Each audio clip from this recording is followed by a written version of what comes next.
Hello దోస్తులు, welcome back to my channel S3 explores. ఈ full blog వచ్చేసి మేడారంకి మా ప్రయాణం, ఎట్లా పోయినాం, ఎక్కడున్నాం, ఏమేమి తీసుకుపోయినాం అనేది ఫస్ట్ అయితే ఈ చిన్న క్లిప్ చూడండి. బాబాయ్ హాయ్ చెప్పు. బాబాయ్ హాయ్ చెప్పు. హాయ్ తాగది తాగవా? ఒక గ్లాస్లో పోసుకుందాం.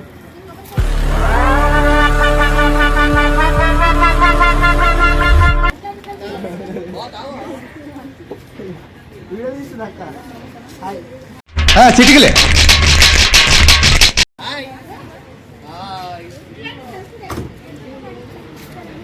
Okay, done with the introduction. ఇక్కడ కనిపిస్తున్న క్రూజర్ అండ్ దీని ముందున్న కార్, ఈ రెండిట్లో కలిపి అరౌండ్ 19 మెంబర్స్. మేము ఇంక్లూడింగ్ డ్రైవర్ 20 మెంబర్స్. అంటే క్రూజర్ కి డ్రైవర్, స్పెషల్ డ్రైవర్ తీసుకున్నాం. కార్ కి అయితే మేమే సెల్ఫ్ డ్రైవ్ తీసుకొని వెళ్ళిపోయినాం.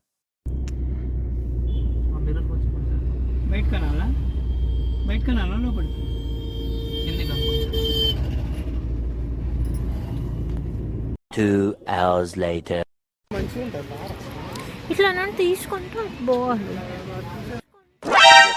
మేడారంకి పోయే ప్రతి ఒక్కరు ఫస్ట్ అయితే ఘట్టమ్మ తల్లిని దర్శనం చేసుకొని తర్వాత మేడారంకి వెళ్తారు. ఘట్టమ్మ తల్లి దేవాలయం నుండి మేడారంకి అరౌండ్ ఒక 45 మినిట్స్ టు 1 అవర్ జర్నీ వస్తుంది. నేను మేడారంకి అరౌండ్ 2 to 3 టైమ్స్ వెళ్ళిన పెళ్లికి ముందు మా అక్క వాళ్ళతో. బట్ మార్నింగ్ అరౌండ్ 4 to 5 అట్లా స్టార్ట్ అయితే, మాది వరంగల్ డిస్ట్రిక్ట్ పాలకుర్తి, అక్కడ నుండి స్టార్ట్ అయితే ఈవినింగ్ 7 to 8 వరకు మళ్ళీ రిటర్న్ అయిపోయి ఇంటికి చేరుకునేటోళ్ళం. But for the first time ఇది మా అత్తమ్మ వాళ్ళతో వెళ్తున్నాం. 1 day స్టే చేసినాం అక్కడ. దాని ఎక్స్పీరియన్స్ కూడా ఇక్కడ షేర్ చేస్తా. అండ్ ఇది జాతరకి ముందు, అంటే జాతర డేట్స్ వచ్చేసి January 28 నుండి 31st వరకు. బట్ మేము వెళ్ళింది Jan 10, 11. బట్ అప్పటికి కూడా రష్ మస్తు దారుణంగా ఉండే. ఇక్కడ చూడొచ్చు మీరు, ఇక్కడ ఘట్టమ్మ తల్లి దేవాలయం దగ్గర కనిపిస్తున్నారు కదా రష్. దీనికంటే ఇంకా డబుల్ త్రిబుల్ ఉండే మేడారం దగ్గరికి పోయిన దగ్గర. మనం ఏ పని స్టార్ట్ చేయాలన్నా మనకు టైం రావాలి, అట్లనే అమ్మవారి దగ్గరికి వెళ్ళాలన్నా కూడా అమ్మవారి పిలుపు రావాలి. సో అట్లనే వచ్చింది. సో వెళ్ళిపోయినాం. అండ్ ఇక్కడ మా అత్తమ్మ అమ్మవారికి చీర, గాజులు, పసుపు, కుంకుమ, జాకెట్ ముక్కలు అన్ని సమర్పించినది.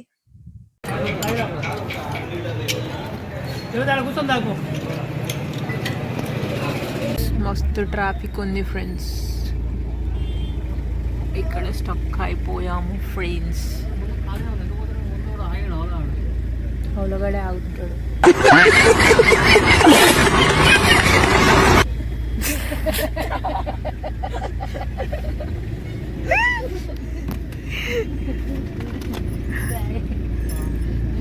తిట్టు కూడా రాలేదు.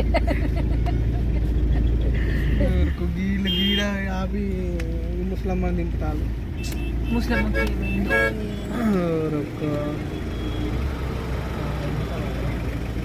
జాతర January 28కి స్టార్ట్ అయితే మేము January 10కి వెళ్ళినా కూడా రష్ మాత్రం చాలా దారుణంగా ఉండే. ఎందుకంటే సంక్రాంతి హాలిడే సీజన్ కాబట్టి మస్తు దారుణంగా ఉండే. అంటే పార్కింగ్ దగ్గర ఏమి ఇబ్బంది పడలే, కానీ రూమ్స్ వెతికే దగ్గర కానీ, రూమ్స్ తీసుకునే దగ్గర కానీ చాలా ఇబ్బంది పడ్డాం. బట్ మేము చేసిన ఫస్ట్ థింగ్ ఏంటిదంటే, మేము వెళ్ళంగానే దర్శనం చేసుకున్నాం. అదొకటి ప్లస్ పాయింట్ అయింది మాకు. లేదనంటే నెక్స్ట్ డే, మేము వెళ్ళిన సాటర్డే రోజు నైట్ దర్శనం చేసుకొని నెక్స్ట్ డే నార్మల్ గా వంట చేసుకొని తినేసి వచ్చేసినాము. కాకపోతే అదే సండే రోజు కానీ మేము దర్శనంకి వెళ్ళి ఉంటే చాలా లేట్ అయ్యేది.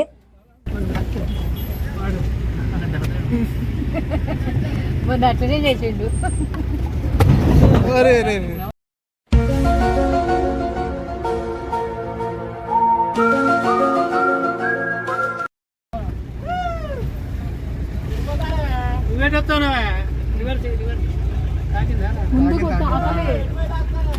చెప్పాను కదా ఆల్రెడీ, రష్ ఎక్కువ ఉండడం వల్ల కొంచెం పార్కింగ్ దగ్గర, అంటే అక్కడ లోపలికి వెళ్ళినాక పార్కింగ్ స్పేస్ బాగానే ఉంది, కానీ ఇక్కడ లోపలికి వెళ్ళే దగ్గర కొంచెం ఇబ్బంది అయింది. ఇంకొకటి, మేము ఒక 2 to 3 మినిట్స్ లో డైరెక్ట్ గద్దెల దగ్గరికి వెళ్ళిపోతాం అనగా అక్కడ నుండి రూట్ చేంజ్ చేసి ఎక్కడనో అంటే ఘాట్ రోడ్, మట్టి రోడ్ల నుండి వెహికల్స్ టర్న్ చేపించినారు. సో దానికే అరౌండ్ 2 to 3 మినిట్స్ లో రీచ్ కావాల్సిందే, మాకు అరౌండ్ 30 to 40 మినిట్స్ అదే మట్టి రోడ్ మీద వచ్చినందుకు 30 to 40 మినిట్స్ అయిపోయింది అక్కడే. చాలా ఇబ్బంది అనిపించింది. మేము తీసుకుపోయిన వెహికల్ అక్కడ పార్క్ చేసి ఎమ్మడే మేము దర్శనంకి పోయినాం. ఎందుకంటే నెక్స్ట్ డే సండే ఇంకా ఎక్కువ రష్ ఉంటారని చెప్పేసి అదే రోజు నైట్ దర్శనంకి వెళ్ళాలని, అంటే ఫస్ట్ ఫిక్స్ అయినాం దర్శనం అదే రోజు చేసుకుందామని. సో వెహికల్స్ అక్కడ పార్క్ చేసి వెళ్ళిపోయినాం. మేము పోయినప్పుడు ఇంకా అండర్ కన్‌స్ట్రక్షన్‌లోనే ఉన్నది. అంటే ఫినిషింగ్ స్టేజ్ దాకా గూడా రాలేదు. బట్ ఇప్పుడిప్పుడు నేను వీడియోస్ చూస్తూ ఉంటే ఆల్‌మోస్ట్ ఫినిష్ అయిపోయినట్టే చూపిస్తున్నారు. బట్ అప్పుడు మేమెళ్ళినప్పుడు మాత్రం ఇట్లుండే సిట్యుయేషన్. మేము పోయినప్పుడైతే ఇట్లుండే సిట్యుయేషన్. అంటే మొత్తం కన్‌స్ట్రక్షన్ అయితే ఏం కాలేదు. ఇప్పుడైతే మొత్తం కన్‌స్ట్రక్షన్ ఫినిష్ అయిపోయింది.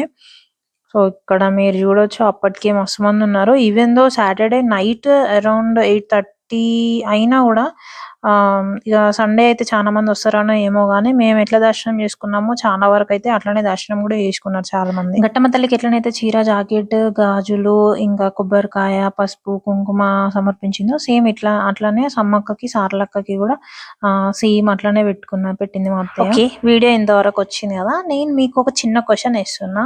అసలు సమ్మక్క సారలమ్మని ఎవ్రీ ఇయర్ జేసుకోకుండా ఓన్లీ 2 ఇయర్స్‌కొకసారి ఎందుకు జేసుకుంటారు? మీకెవరికైనా తెలిస్తే కామెంట్స్‌లో జెప్పండి. బట్ నాకు తెలిసింది ఏంటిదన్నది కొంచెం నేనిక్కడ చెప్తా వినండి. సమ్మక్క, సారలమ్మ అక్క చెల్లెలా? లేకపోతే తల్లి బిడ్డలా? రీసెంట్‌గా నేను ఒక యూట్యూబ్ ఛానల్ 'పాయింటింగ్ ఔట్' అనే యూట్యూబ్ ఛానల్‌లో సిద్ధబోయిన జగ్గారావు గారు మేడారం ప్రధాన అర్చకుల గారి ఇంటర్వ్యూ జూషిన. ఆ ఇంటర్వ్యూని బట్టే కొంచెం ఇన్ఫర్మేషన్ నేను గ్రాబ్ జేసుకున్నా. దాన్ని బట్టే నేనిక్కడ జెప్తున్నా. అంతకు మించి నేనెక్కడ చదవలేదు.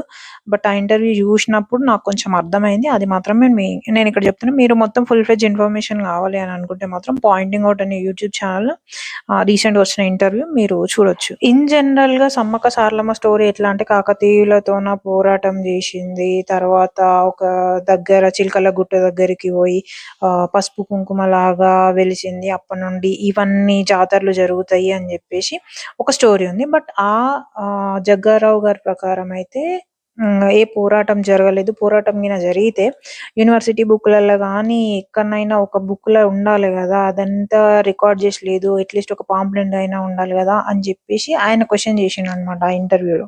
సో, వాళ్ళ ప్రకారం ఏంటిదనంటే గిరిజన బిడ్డలు ఇబ్బంది పడతా ఉనంటే అమ్మవారే స్వయంభూగొచ్చారు. అంటే జననం అనేది ఎక్కడ రికార్డ్ అయ్యి లేదు. అమ్మవారే స్వయంభూగొచ్చి వాళ్ళ కష్టాలను తీరనీకొచ్చింది. అయితే వీళ్ళది గోత్రాలుంటాయంట. మూడో గోత్రం, ఐదో గోత్రం అని. ఐదో గోత్రం ఎవరైతే ఉంటారో వాళ్ళు దొరలు. మూడో గోత్రమోళ్ళు వాళ్ళకి ఐదో గోత్రం ఉన్నోళ్ళకి సేవలు జేయాలి. ఐదో గోత్రమోళ్ళు సమ్మక్కోళ్ళు, మూడో గోత్రమోళ్ళు ఇప్పుడు చెప్పిన సిద్ధబోయిన జగ్గారావు గారు. సో, అట్లా అమ్మవారు వీళ్ళ దగ్గరకొచ్చినప్పుడు వీళ్ళు ఎట్లా ఐడెంటిఫై జేషిర్రంటే అమ్మవారే చెప్తూ ఉండే అంట వీళ్ళకి. మీరు వండకముందే నాకు ఫుడ్ పక్కకు బెట్టాలా, మీ ఎంగిల్ నేను తినను అన్నట్టు కొంచెం కమాండింగ్ జేసేదనమాట. సో, అప్పుడు వాళ్ళు అర్థం జేసుకొని ఓకే. మమ్మల్ని రక్షించడానికి ఒక అమ్మవారొచ్చింది అని జెప్పేసి వీళ్ళు తను అడిగినట్టుగానే అన్నీ సెపరేట్‌గా జేసి పెట్టేటోళ్ళంట. కానీ ఒకానొక రోజు అదృశ్యమైపోయింది. ఎందుకు అదృశ్యమైపోయిందంటే ఇట్లా కోయవాళ్ళు ఉంటారు గదా! కోయవాళ్ళు గాని, ఇట్లా మంత్రగాళ్ళు ఉంటారు గదా! ఈ మంత్రగాళ్ళొచ్చి అట్లా ఒక మంత్రగాడొచ్చి ఈ అమ్మని గుర్తుపట్టేసిండు. ఈమెకి నా మంత్రాలు పడట్లేవు. అంటే ఈమె ఏదో శక్తి ఉంది అని చెప్పేసరికి సో, ఇప్పుడు ఐడెంటిఫై చేసిండు గాబట్టికి నేను వీళ్ళకి ఏం జేయలేను. సో, నేను బతికి ఉండి ఏం జేయలేను గాబట్టికి సచ్చైనా నేను వీళ్ళకి ఏదో ఒకటి జేయాలి అన్నట్టుగా అమ్మవారు పసుపు, కుంకుమ రూపంలో ఒక బండారిలాగా వెలిసింది. అండ్ అప్పటినుండి ఆ గోత్రం ఎవరైతే ఉన్నారో ఇప్పుడు జెప్పిన వాళ్ళు అప్పటినుండి వాళ్ళు ఆ గోత్రం వాళ్ళు అమ్మవారిని ఇక్కడ గద్దెల దగ్గరికి తీసుకొచ్చి అమ్మవారికి పూజలు జేయడం స్టార్ట్ జేషిర్రు. కాకపోతే పూజ జేషిన అర్చకులు ఎవరైతే ఉంటారో అమ్మవారిని గద్దెల మీదకి తీసుకొచ్చిన నెక్స్ట్ డేనే చనిపోయేటోళ్ళంట. సో, అట్లా జగ్గారావు గారి అమ్మ వాళ్ళ కుటుంబం మొత్తం వానిష్ అయిపోయింది. అంటే ఎవరు లేకుండా పోయిందనమాట. సో, అప్పుడు వీళ్ళు అనుకున్నదేందంటే ఇట్లయితే కుదరదు గదా! అన్నట్టుగా ఇగ యంత్రాలు అవి ఇవి పెట్టి అమ్మవారిని ప్రాపర్‌గా నిలిపి 2 సంవత్సరాలకొకసారి పూజలు ఇట్లా జాతరలాగా చేయడం స్టార్ట్ చేసిండు. ఈ 2 సంవత్సరాలకొకసారి చేయడానికి రీజన్ ఏంటిదంటే అమ్మవారికి పెట్టే నైవేద్యము ప్రతి సంవత్సరం పెట్టడానికి ఆ గిరిజనుల దగ్గర ఎక్కువగా మనీ లేకపోవడం ఒక కారణం అని జెప్పేసి అన్నారు. బట్ ఇప్పుడు మాత్రం ఈ ఎండోమెంట్ గానీ, ఈ జాతర జరిగిన ప్రతిసారి కోట్ల ఆదాయం వస్తున్నది అని జెప్పేసి చెప్పినారు. సో, ఇది నాకు తెలిసిన ఒక షార్ట్ స్టోరీ. అండ్ ఇక్కడ వీడియో కంటిన్యూ అయితుంది. ఇక్కడ మేము సాటర్‌డే రోజు నైట్ దర్శనం చేసుకొని ఇప్పుడు చూపిస్తున్న ప్లేస్‌కి డైరెక్ట్ వచ్చేసినాము. ఇక్కడ రెంట్‌లయితే చాలా దారుణంగున్నది. ఇప్పుడు నేను చూపిస్తున్న ఒక డేరా లాగా అంటే కింద ఓన్లీ ఒక పరదా ఏసిచ్చినారు. మీద రేకులున్నాయి. దానికి 2000 వాష్‌రూమ్స్ యూజ్ చేసుకోవచ్చన్నారు. అండ్ నార్మల్‌గా ఇంక కొంచెం మంచిగా ఇట్లా రూమ్‌లాగా ఉంటే మాత్రం 4000, 8000 అని చెప్పిండ్రు. బట్ అవి కూడా ఫుల్ అయిపోయి ఉండేసరికి మేము ఇక్కడ అడ్జస్ట్ కావాల్సొచ్చింది. 2 సంవత్సరాలకొకసారి అమ్మవారికి పెట్టే నైవేద్యానికి డబ్బులు లేక వాళ్ళ దగ్గర ఇన్‌కమ్ సరిపోక 2 సంవత్సరాలకొకసారి జాతర ఇస్తారు అని చెప్పేసి అన్నారు కదా. కానీ ఇక్కడ మాత్రం వీళ్ళు 2 సంవత్సరాలకి సరిపడి ఇన్కమ్ సంపాదించుకుందామని చెప్పేసి చాలా కమర్షియల్ ఉన్నారు. ఇంకొకటి ఇక్కడ వాటర్ పెట్టుకోవద్దు, హాట్ వాటర్ పెట్టుకోవద్దు అని చెప్పేసి రిస్ట్రిక్షన్ కూడా పెట్టారు. డైరెక్ట్ జంపన్న వాగు దగ్గర పోవాలన్నారు. అండ్ రీసెంట్ గా నేను కొన్ని ఫొటోస్ కూడా చూసిన. జంపన్న వాగు దగ్గర కూడా వేడి నీళ్ళ కోసం అనే ఒక బకెట్ కి 50 రూపీస్ అని చెప్పేసి అమ్ముతాండ్రు. మస్తు కమర్షియల్ ఉన్నది మేడారం జాతర ఇప్పుడైతే. అండ్ వీడియో కంటిన్యూ అయితే చూసేయండి.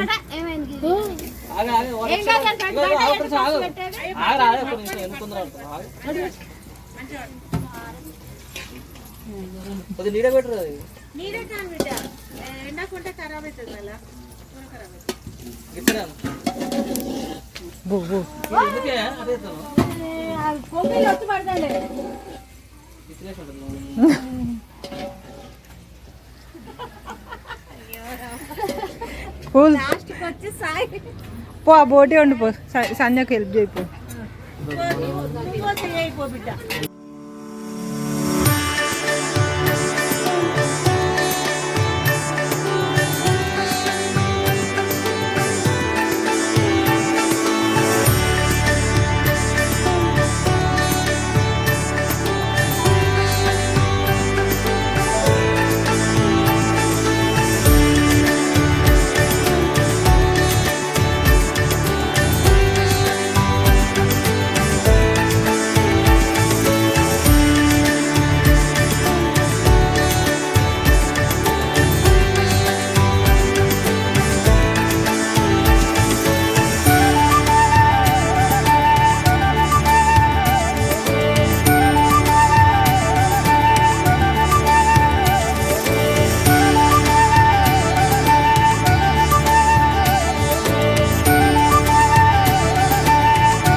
సో మేము లంచ్ కంప్లీట్ చేసుకొని మళ్ళీ ఒకసారి అట్లా వెళ్ళొద్దామని వెళ్ళేసరికి పబ్లిక్ అయితే చాలా దారుణంగా వచ్చారు. సాటర్డేకి సండేకి చాలా వేరియేషన్ చూసినాము.